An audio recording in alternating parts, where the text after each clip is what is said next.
what's the research and how does EFT actually work? What we understand to date is there is a certain part in the brain that sends out the stress response.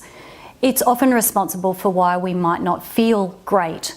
We might have an anger feeling, we might have an anxious or a worried feeling. We might even have more dramatic feelings too, like post-traumatic stress symptoms. And we know that that part of the brain responds when we do the tapping or the EFT technique. It appears to calm these parts of the brain, one of them being the amygdala. The hippocampus is another part of the brain that sits near the amygdala, that stress response centre. And the hippocampus is often responsible for storing memories, and it will remind us sometimes of a similar event in our past. We now have over 100 published trials across 10 different countries, numerous journals. And we know that EFT has amazing responses across a range of different conditions.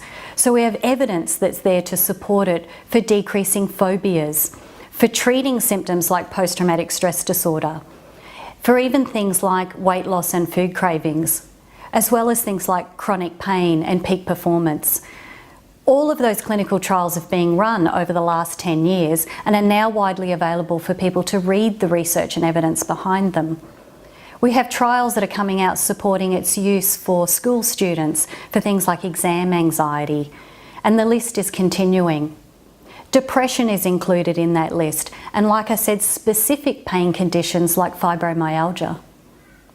So the evidence base is building. We know there's a part of the brain that seems to be responding, and we've most recently had research that has come out and said EFT actually has the ability to turn off or deregulate up to 6 genes in our bodies that are responsible for the stress symptoms and syndrome.